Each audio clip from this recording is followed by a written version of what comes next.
Welcome to the Lead and Deliver podcast. We are glad you are here. Let's get into planning. Enjoy the show. Welcome back to Lead and Deliver, where we look honestly at the things that hold organizations together and the things that threaten to pull them apart. Today's conversation is with Chuck Proudfit, founder and president of SkillSource, a consultancy built on a simple but often overlooked idea. Strategy, leadership, and culture are not separate concerns, but they function like three legs of a stool. Remove one, and the whole thing becomes unstable.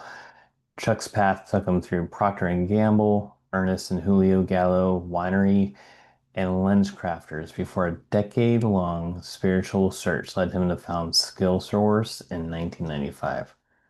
Since then, he has helped privately held businesses build what he calls business tree, where profit and purpose are not competing priorities but connected ones.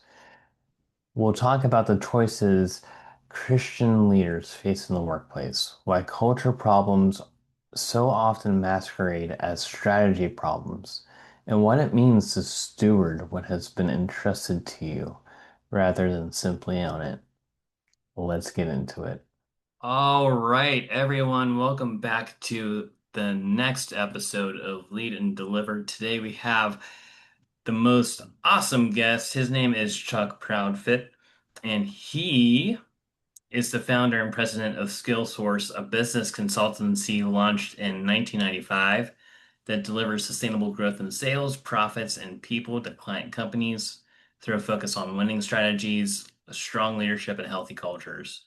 He has a Harvard degree in organizational development and 25 plus years of general management experience at industry leading firms such as Procter Gamble, Ernest and Julio, Gallo, Winery, LensCrafters, and he has pioneered Harvard's undergrad organizational development curriculum and has built a consultancy that brings discipline and depth to organizational transformation. Beyond SkillSource, he's the founder of At Work on Purpose, which was founded in 2003, which is a faith-based workplace ministry addressing spiritual struggles of working Christians.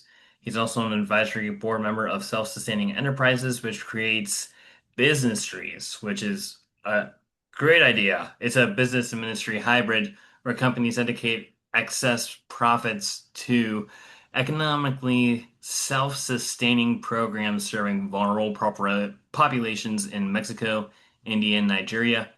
And he's an ordained pastor and elder at Grace Chapel.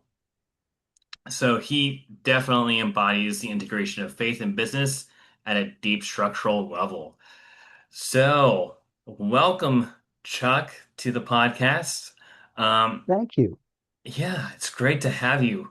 Um, I know that we got connected through a mutual connection, and it's been an honor to get to know you, and an honor to build out that relationship. Can you tell us a little bit more about yourself? Maybe a little bit that I didn't mention, and how did you get to where you are today?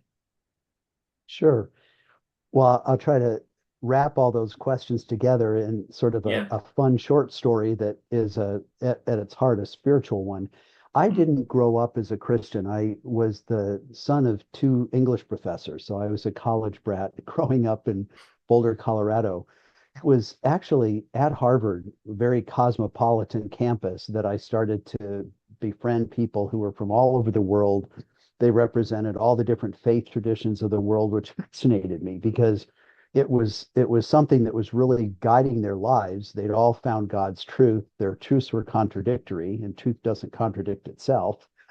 Right. And I knew somewhere in there was a story, right? Something to explore, but I had kind of backburnered all of that for my emerging career, which, as you mentioned, started out in what's called brand management at Procter and Gamble. My frustration with work was what actually triggered a spiritual search for me. I ended up on consumer products, and to be candid, I didn't find myself fulfilled with the work. I mean, the outside world told me, man, you've made it. This is a prestigious company. It's considered a training ground. You're working with great colleagues. All of that was true. And I'd been assigned to toilet paper. The thing that got me promoted was taking a sheet count reduction so that we could make more profits on the product. And it's not that any of that was wrong. It's just that for me, it wasn't fulfilling. And I didn't know what to do with that. And I remembered back at the university where I'd met these people that seemed to be more spiritually centered and guided. And I wanted that. I didn't know what that was, but I wanted that. It triggered a 10-year spiritual search for me that brought me to Christ as a 30-something young working professional. So my frustration with work, Joshua, brings me to faith. And then God ended up calling me to bring faith into work for myself and for other people. And so that's where I've found myself really involved in the previous few decades, as you had mentioned. Awesome. Awesome. So what can you walk us through kind of your corporate journey and what you observed in those organizations about what makes some Sure. thrive and others struggle? And I know you said the faith of some of your coworkers led you to really push yourself in that area, but is that what led you to SkillSource in 1995, or was it something else? Well, to answer your first question first, each of those three companies was successful and had become an industry leader because they were doing a lot of things right. As I look back on the three big multinationals with which I worked, there were a few things that kind of stood out for each one. Procter Gamble was a very disciplined company grounded in marketing with a, general management is where I was working, but it had a strong marketing bent.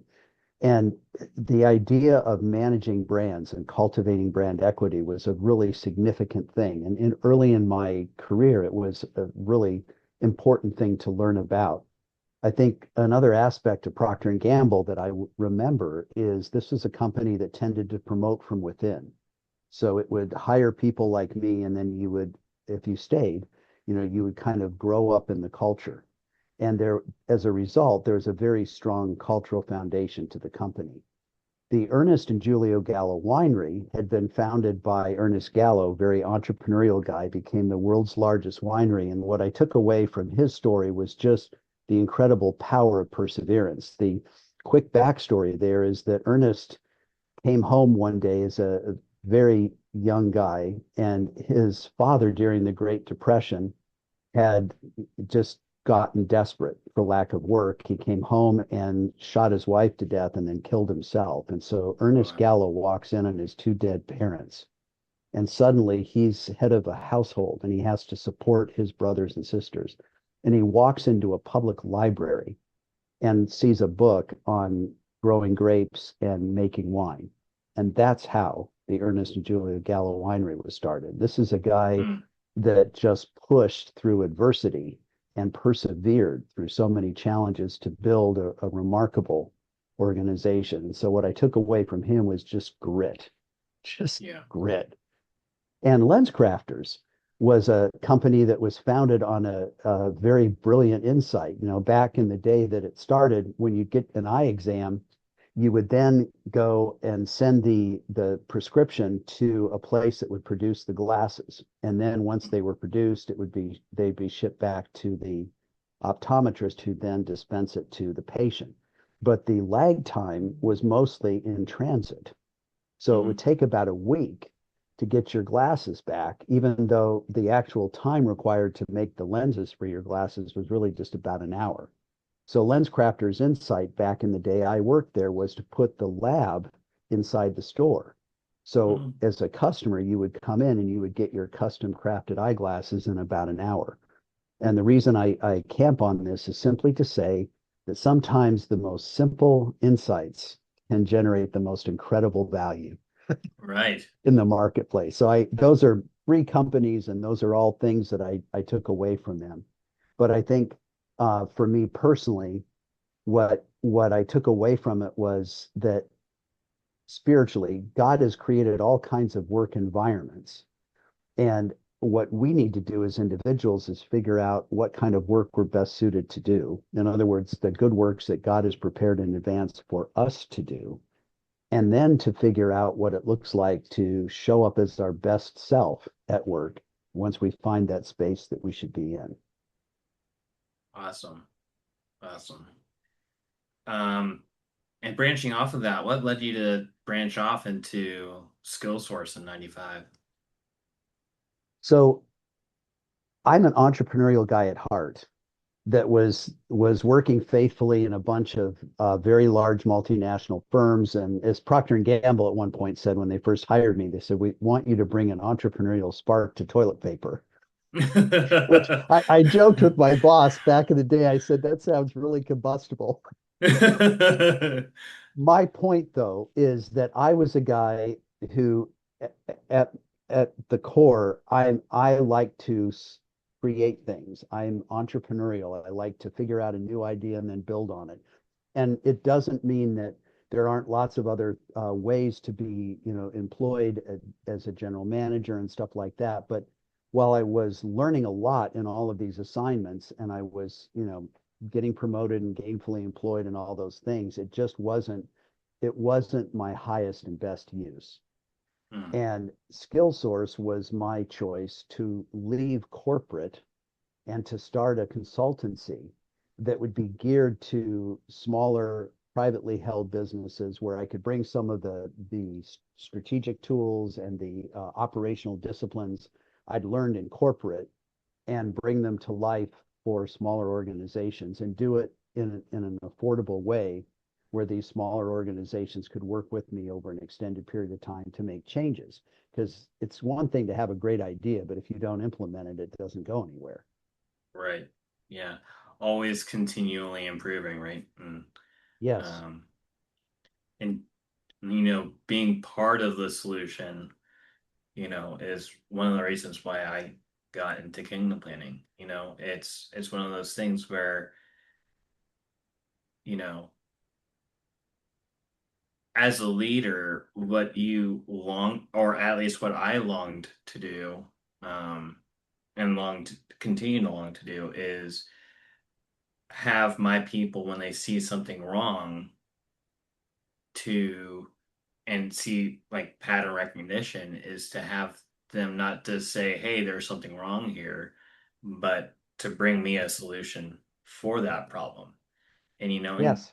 and then when they bring me that solution, you know, I want to enable them and empower them to be able to implement that solution, because it's their solution, it's their baby, right? And I don't want to take credit for something that's theirs, right? And so Yeah. being able to really go to businesses and be like, hey, we're not saying that there's something wrong here. We're just seeing patterns that, you know, could potentially be hiding some underlying strain that you may not have to deal with. Let's diagnose that thing and implement some solutions so it doesn't blow up in a couple of years or a couple of months, sometimes a couple of days, depending on the level of strain that's underneath the surface.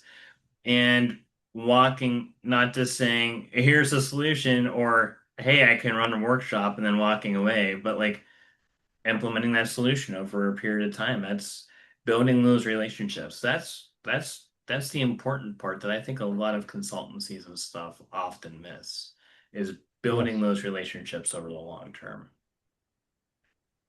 I agree. So, um,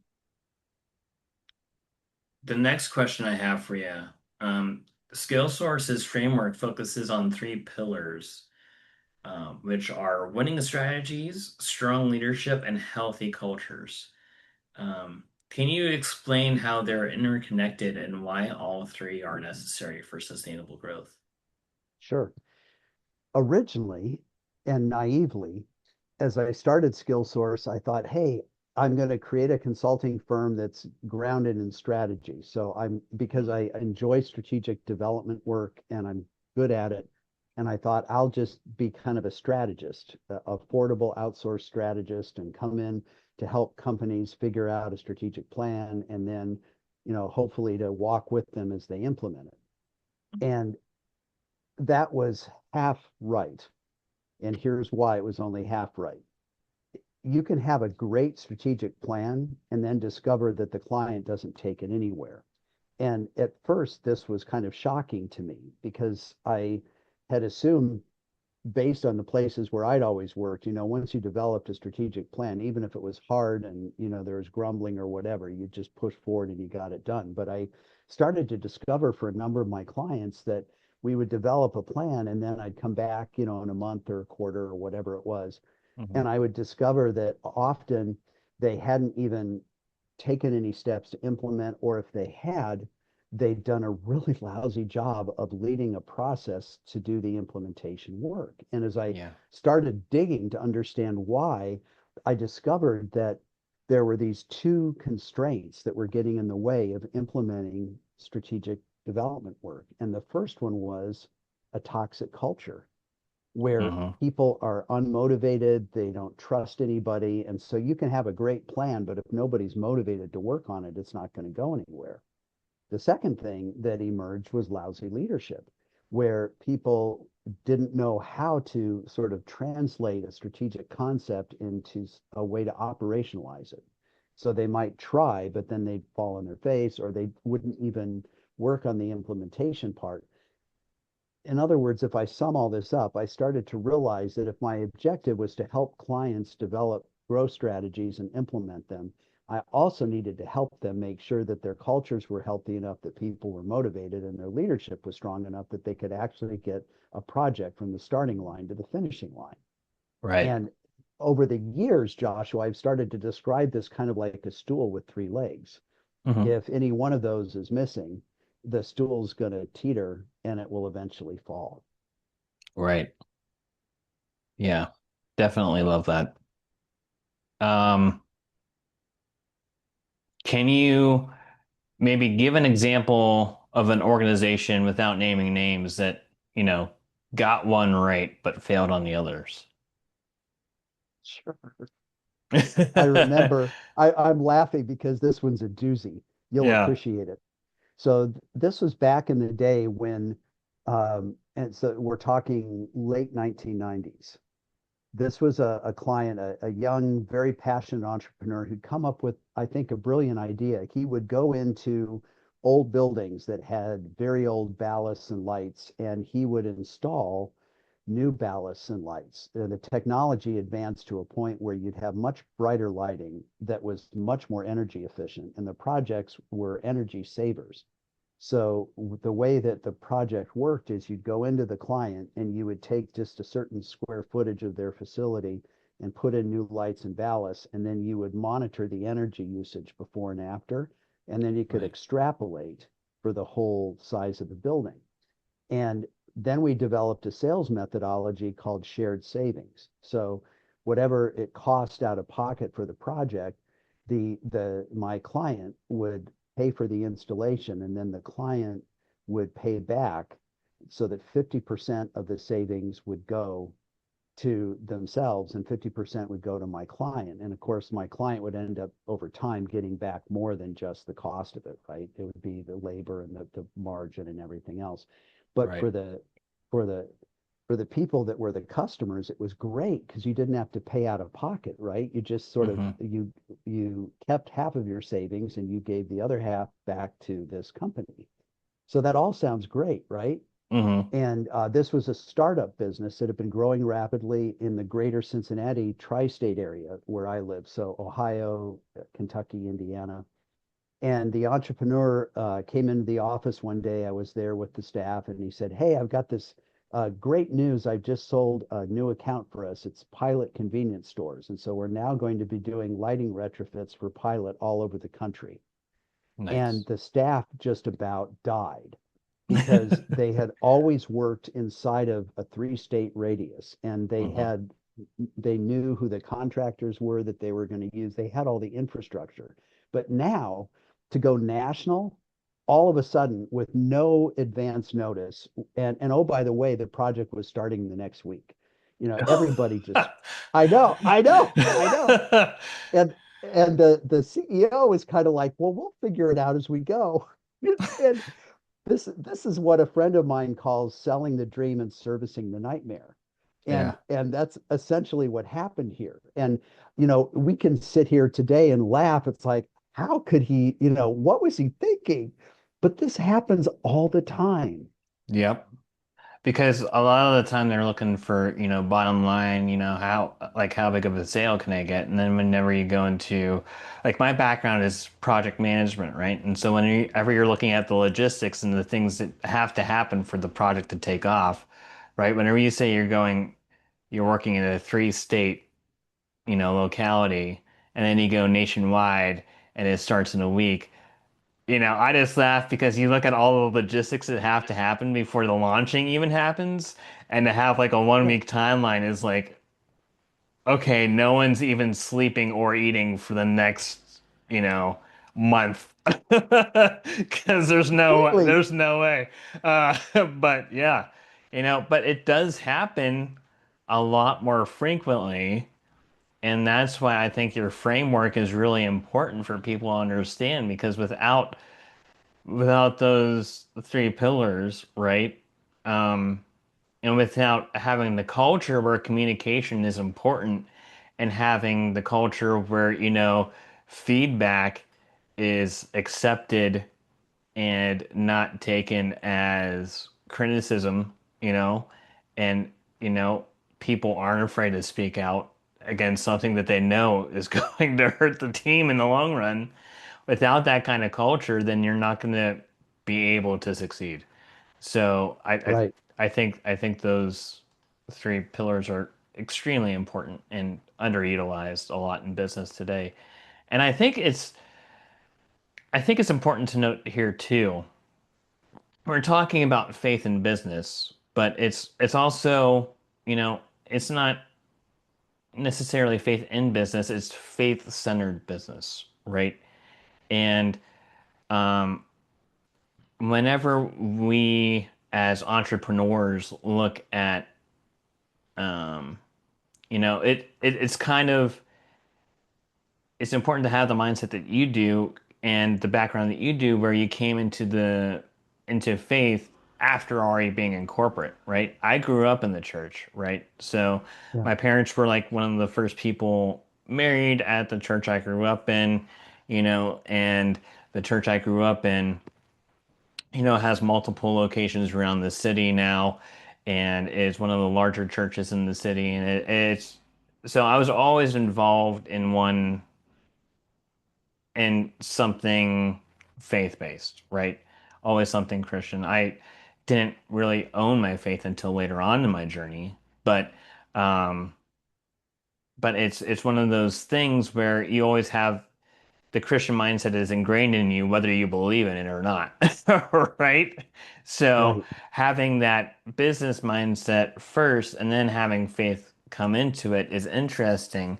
But I think a lot of the time whenever we try to build our consultancies and our advisory programs, we think, I'm going to focus more on faith-based and ministry contexts and nonprofits because they need the most help because they're not business-minded, right?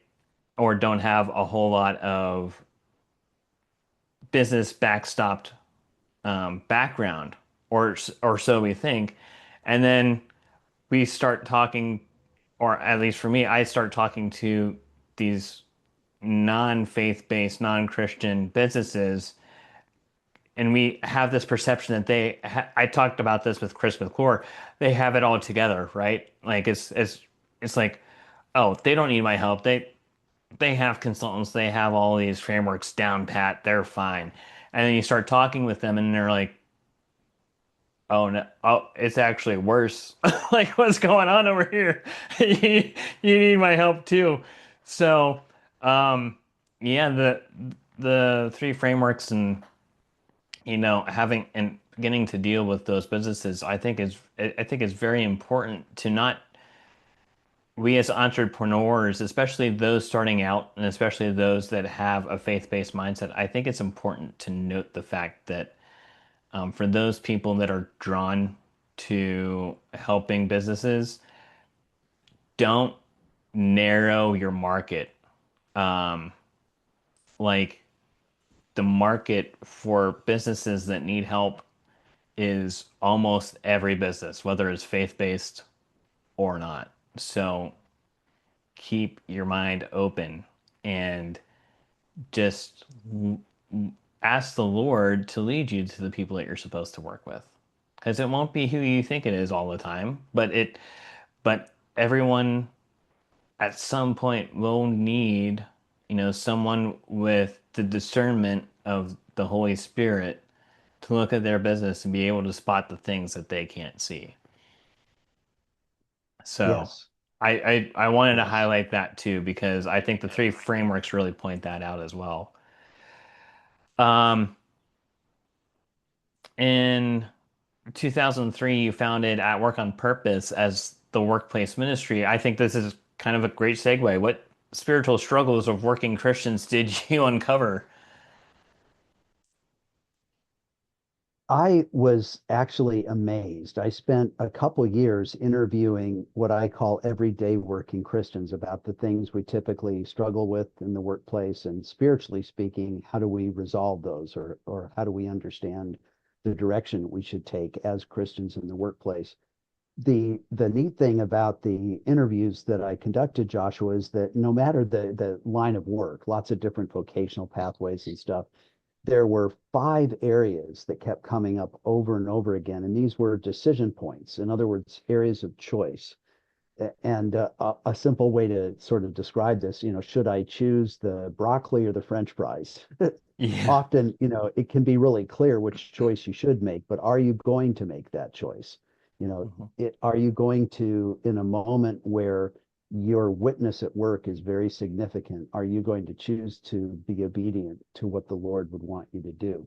And those 5 areas of choice, which will be familiar, I think, to everyone as I kind of describe these. The first one is, do I choose to isolate or integrate my faith with my work? As Christians, we're told to live faith fully.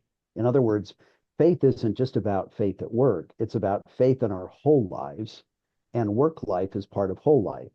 Most of us, though, spend most of our waking hours at work through the work week.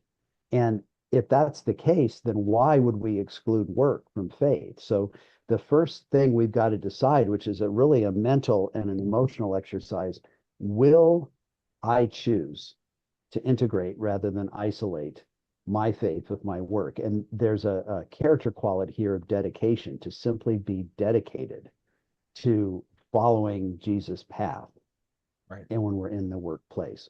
The second area of choice is, will I resist or respond to God's call on my vocational life? This is the idea that as we move through a career, and anybody that's spent time in the workplace knows it's not like a straight line where you just always know exactly the next job you're supposed to have and what your career should look like.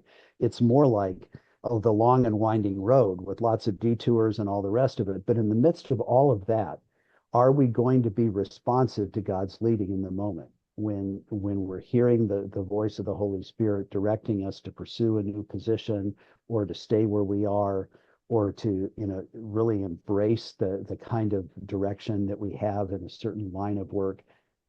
Are we going to be responsive to that, or are we going to resist? Many of us buy into the narratives that society often showers on us, which are, hey, you should, Mhm. you should go into business or law or medicine so you make lots of money, or you should stay out of greedy corporate America and stay in the nonprofit sector, or you should, work in our city. You grew up here. How could you leave and go live somewhere else?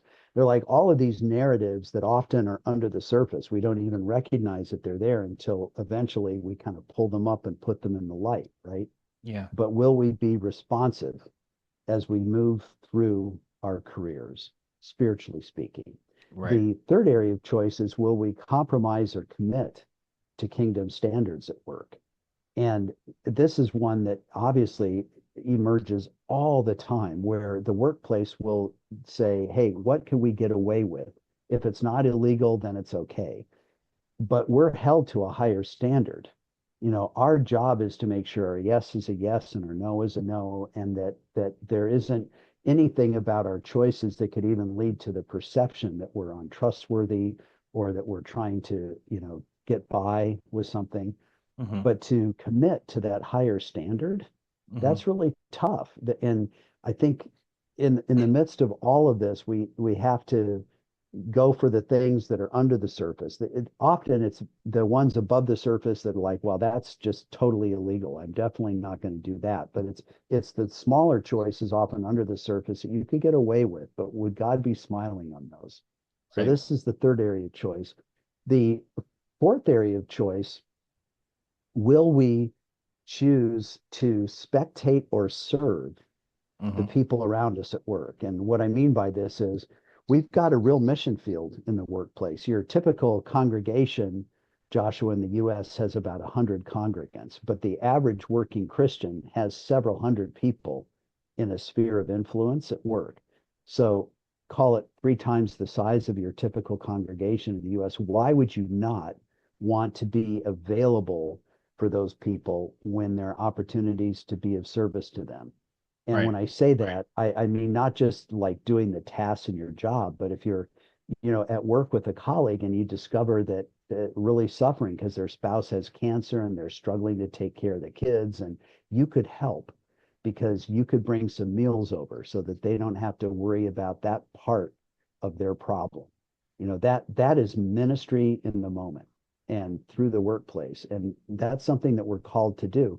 But we're often so programmed to think of ministry activities as programmatic activities that are driven through local churches or parachurches that we don't realize or we forget that we are the church and Hmm. it's our job to be serving people, not spectating. And so there's a quality here of involvement, right, in the lives of the people around us.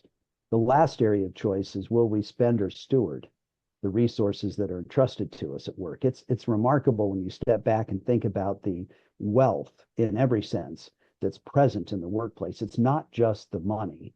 It's also things like facilities and talented people, equipment, and all of these things could be stewarded for the common good of the Hmm. communities where we work and where we live, not just hoarded for the benefit of the organization all by itself.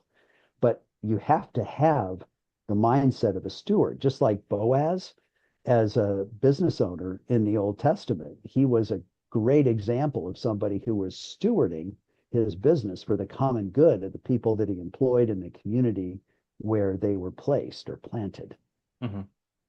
I get excited, Joshua, if I think about just one working Christian who would go to work every day and choose to integrate rather than isolate, respond rather than resist, commit rather than compromise, serve rather than spectate, steward rather than spend. Imagine, though, if every Christian in the work world worked like that. It Hmm. would be transformational.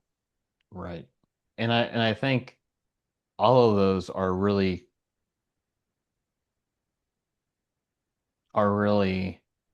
like spot on. Um, and I think serving as a Christian in the workforce and not like beating people over the head with the Bible. And there's one thing about sharing your faith, yeah, but like beating people over the head with the Bible and like making yourself seem holier than the other people at work and whatever. Like there's we forget often that being a witness isn't necessarily being overt about your faith. It's about showing up in the small moments and serving your peers and your colleagues. And a lot of Christians think that the only way that they can serve people in their workspace is by inviting them to church and forget they are the church and inviting them to see their lives and Yes. inviting them to see into their lives. And Yes. like just living life alongside of people is how we witness to the workforce, not necessarily going up on Monday morning and sharing a sermon that you heard over the weekend or what have you. It's by showing up when people need you to be there. Absolutely. Yeah. That's what this is about. It's choosing to be faith active at work. Hmm. Yeah. Um, Love that. So you studied how Christians live out their faith at work and found um, biblical solutions to their struggles. How do you bring that wisdom, the biblical wisdom, into business consulting with clients who may not share your faith, or who do share your faith, but maybe perceive things a little bit differently? Like how do you share that biblical wisdom with people of all spiritual orientations, not just Right. Christian? Yeah. I think it's really important for us to realize that it was Jesus who said over and over again, seek first the kingdom, and then all these other things will be given to you. You know, we live in a world today where I think we're sort of programmed by local churches. Hey, if you're in the workplace, share the gospel. But I Hmm. think what we're really called to do is to bring the kingdom, Hmm. and the gospel comes along with that. And Right. Jesus actually spoke to this in Luke chapter 10. So he's sending out the 70 disciples. They're in work teams of two in surrounding towns and villages. They are sharing the good news, but the process was first they were to meet people and bless them. And if the people were unfriendly, they dust off their sandals and move on. But for the people who were friendly, they would hang out with them, build a relationship with them. They would heal the sick, which basically meant minister to felt needs. And then tell them the kingdom of God had come near to them. In other words, proclaim Christ as the reason for their motivation. Jesus, in other words, was laying out a process for spiritual engagement, which was bringing the kingdom to share the gospel Right. rather than we're just going to work to share the gospel. And I think we've really lost sight of this. In order to do this, we have to learn how to translate what I call stained glass to plain glass. Hmm. Most of us as Christians, if we're consultative and we go into our clients, they're going to be all over the map spiritually. If we're going in there giving them a list of biblical principles, they're going to totally disengage from that. But if we're coming in with solutions to their problems, they're going to be very engaged. And then when we earn credibility with them, they're like, man, that idea that you brought into our company was game changing. Like, where did that come from? How did you learn that? They Hmm. just opened the door for you to tell them that the kingdom of God has come near to them. Bringing the kingdom to the world is basically bringing flourishing at work to people and flourishing through work from people. And that means fixing what's broken, mending what's injured, and ultimately lifting up the things that have been cast down. That is our job. Right. Yeah. One of the things I love about your company and like what I try and incorporate in my company is let the solutions speak for themselves, right? And let the outcomes speak for themselves. And like let that be a witness to the kingdom, you know, and say, hey, this worked so well at my company. It's a, I'm not a Christian, but it's a biblical principle. I want to know more about this God that made this happen at my company. We were in the gutter and now we're making much more profit than we ever have. I want to, I want to know more, you know? I know. It's like, where So, did that come from? yeah. Totally. And so, here you are with kingdom planning, right? Mhm. Um, any one of us should be planning to bring the kingdom Mhm. to the world through the workplace. Yes, That's our job as faithful workers. exactly. Yes. And I'm excited to like just meet individuals like yourself that share that passion, because it's not as common as we would like. So, um, thinking about that in business and ministry, let's talk about businessry for a while. I love that term and I love the idea behind it, but can you share with us what it means for a Christian owner to use um, their excess profits to fund ministries to the vulnerable? And can you give us examples of like Yeah, things that are happening absolutely. in Mexico and Nigeria?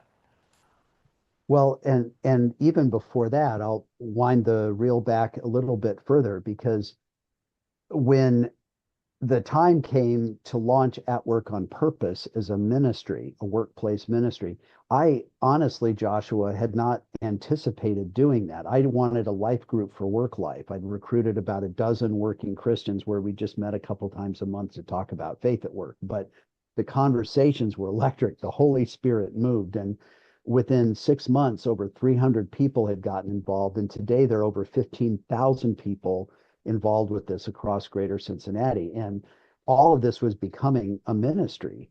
And people were looking at me and say, well, Chuck, you need to lead it. And I'm like, well, first of all, I wasn't expecting to launch a ministry. And second of all, how am I supposed to lead it, which includes funding, right? Hmm. And back in the earliest days of the At Work on Purpose ministry, I met one day with some colleagues. I said, I have an idea. We're going to take all the profit dollars from SkillSource and use those as the operating budget for At Work on Purpose. So back in the day, I said the business will fund the ministry and we'll call it a businessry, Hmm. Biznistry. Everybody laughed. Uh-huh. That's where the term came from. It was the desperate need to fund At Work on Purpose and turning to what was familiar to us, which was an economic engine, right? Hmm. As the years have passed, Joshua, we have come to understand that a fully formed businessry doesn't just route its profits to kingdom endeavors, to ministry activities of different kinds. It actually is a kingdom entity itself. It's bringing the kingdom through whatever work it's doing in the marketplace. Hmm. Today, what we do with the business tree is that we build it out around those five choices. So we think about those five choices I mentioned earlier at the level of an organization rather than individual. How are we putting Christ at the center of this organization to integrate rather than isolate? What purpose are we fulfilling in the marketplace, not just, to make money, but to make a difference in the world?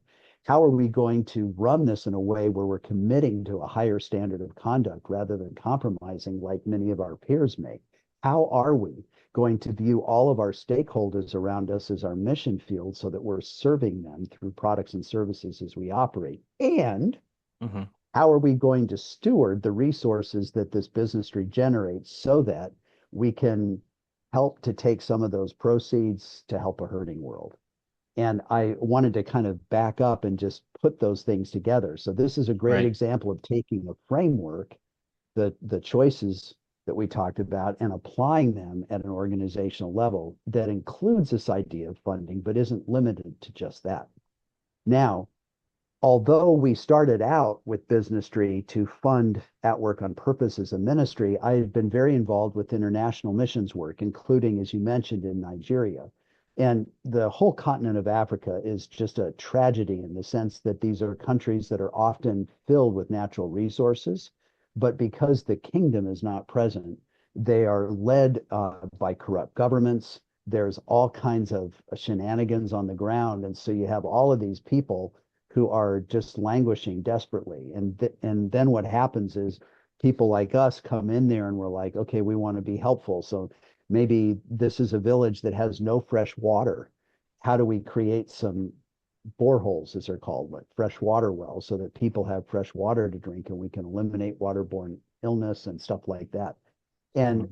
I had a huge heart for this, but again, back to sustainability, it's one thing to go to donors, and you can develop a sustainable strategy to get donations and then route the funds to go do things. But because we came from the marketplace, our go-to spot wasn't donations, it was economic engines.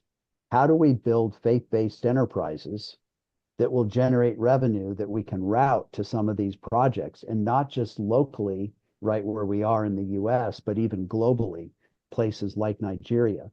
And as time has passed, we've been able to do some really cool things. For example, we've been able to build out on it's basically a 75-acre economic development zone in Nigeria. We've been able to build out there a school for young children that really didn't have a funding mechanism of its own. So we created a way to seed that through the business trees that we had in the US. And then we launched a bunch of micro enterprises in Nigeria that now are generating the revenue profits to sustainably fund that school. That's And awesome. when I say micro enterprise, I mean things like pig farming, Mm-hmm. chicken farming. I mean, there's nothing glamorous, but these are real jobs that employ people, pay living wages, improve the diet, the nutrition for people because protein is often scarce Mm-hmm. in many of these countries. Things like that that create that fully orbed or well-rounded view of what a business tree can contribute. I love that. And that you're also not just partnering to fund these different endeavors, but then partnering for with local businesses and stuff to self-fund down the road. That's awesome. Love that. Love that. You quote the idea of making a difference in a dollar. Um, you know, I love that quote. Um, but many business leaders see those as opposed and not joined together. How do you help organizations see profit and purpose as integrated? I know we kind of touched on this before, but can you, um, you know, talk a little bit more about how the profit is tied to the purpose? Sure. In the marketplace, when we talk about performance of an organization, we automatically go to what are called financial statements. Hmm. So performance is typically framed around what was your top line and your bottom line? How much revenue did you generate and how much profit did you generate, right?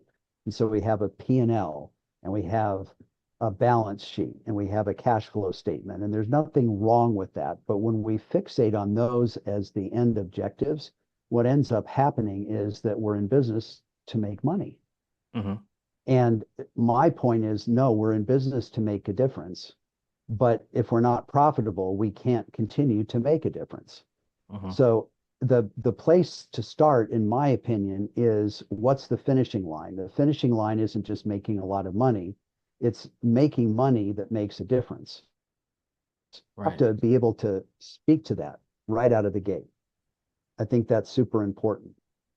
Then, if you get that right, then you have to say to yourself, okay, how are we going to build towards this?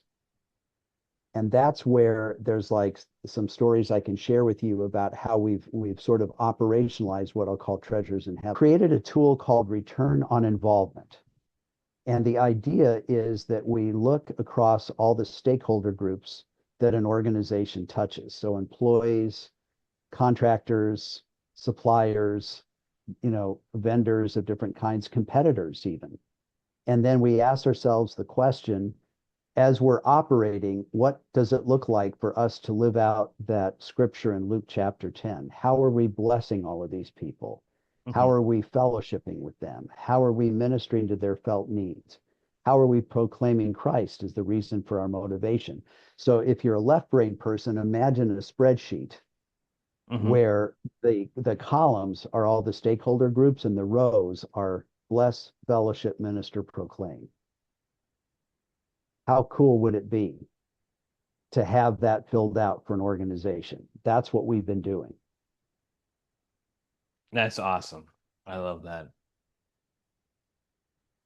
And I love how you put it in the spreadsheet because I love Excel. So, as a data analyst, Excel is my friend. Um, but let me ask you this. Kind of getting off of that.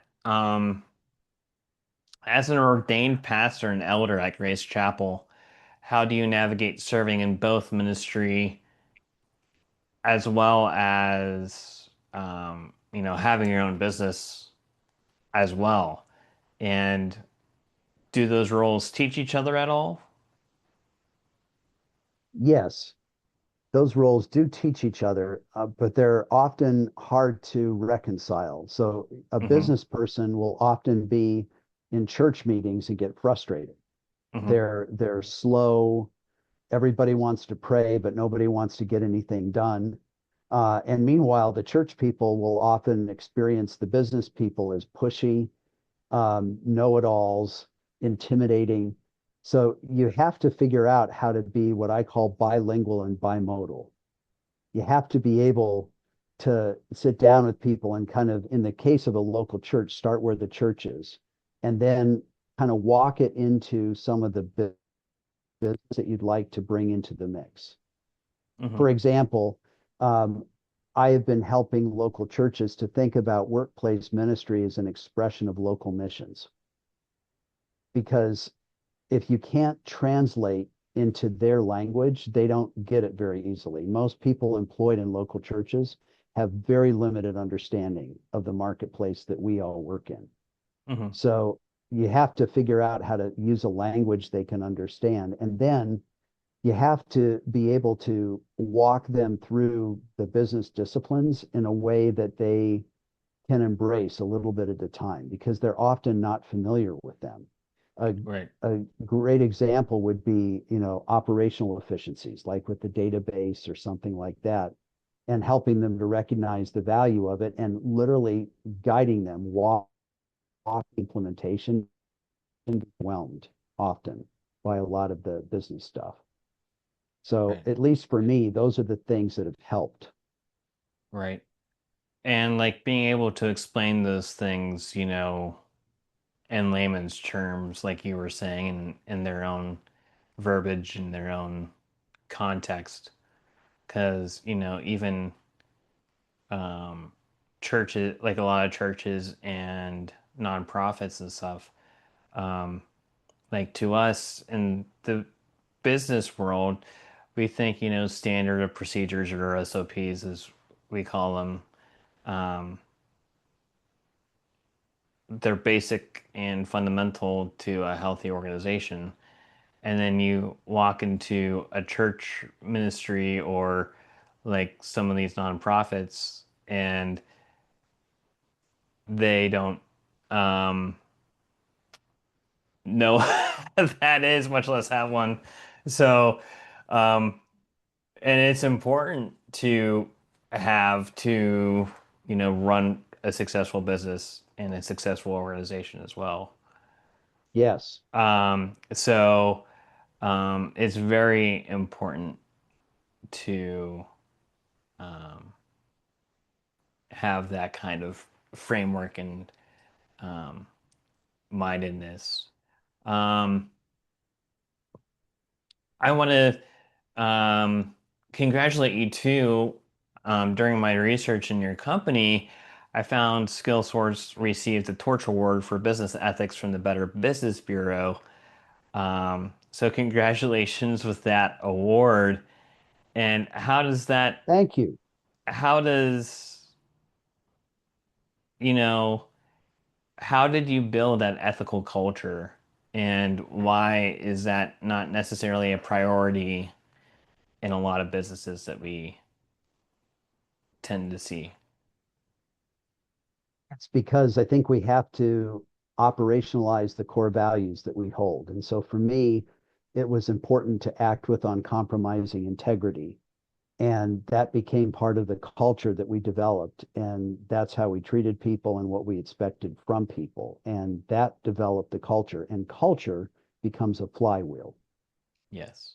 But that's honestly what it was like. The core values, they become governors, Hmm. they form culture. That's where I started. Awesome. So, with 30 plus years in consulting, what patterns, we we kind of touched about this with the 5 questions that you have them ask. But what patterns do you see in Christian business leaders, and what unique challenges do you see them face nowadays, in the new market and the AI age and all of this stuff? What kind of challenges are you seeing them face on a daily basis? I think as Christians, we have to remember in an age that's full of what's called VUCA, Hmm. volatile, uncertain, complicated, ambiguous, in a marketplace that's filled with constant tumultuous change and with tools like AI that make knowledge or intelligence commonplace, we have to stay centered in what I'll call biblical wisdom. And we need to stay centered in the guidance of the Holy Spirit. It's Yeah. really easy for us, I think, in today's marketplace to get distracted or derailed by all of the stuff that's swirling around us. And we need to stay centered in our faithful purpose for our work, which is to bring God's kingdom to the world. Absolutely. I love that. Um, and our final question for today, which I ask this to pretty much everyone that comes on the podcast because I feel like it's deeply important. Looking ahead into future generations of Christian business leaders and marketplace ministries, what gives you hope and what's the vision you're working towards um, with the next generation of business leaders? I'm finding that the next generation is passionate to make the world a better place. They are not driven first by prestige, promotions, how much money, power, all that. My generation was in many ways, but this generation is more like they've grown up with a global pandemic, economic collapses, and they are wanting to make the world a better place. That drives them. And when they feel like their work contributes to that better future, that motivates them. I love that about the younger generations that are entering the workforce. I love that. Well, I've greatly appreciated you coming on, and I really have loved having you on the show. For those that are interested in getting to know more about you or your organization, how can they best reach you? It's really easy. If they go to At Work on Purpose, the website atworkonpurpose.org, Hmm. and just in the contact section, they can reach out to me or any of the colleagues that are part of our ministry. I would love to connect with them. And I particularly have a heart for, obviously, Christians that are in the marketplace that are building organizations. So, I want I want to serve and support any Christian with a job or looking for one. And my particular tribe is what I'll call Christian business leaders. Awesome. And any social media or any new endeavors that you want to kind of promote?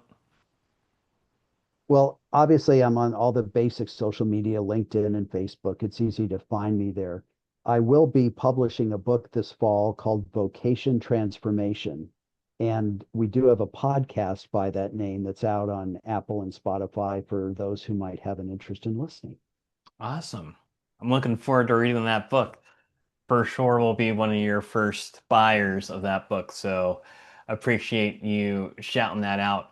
If it's okay with you, I'll go ahead and pray us out and then we'll let the viewers head out for the day. Sound good? That sounds great. Thank you. All right. Lord, thank you for a wonderful conversation. Thank you for this continued fellowship. Lord, thank you for um,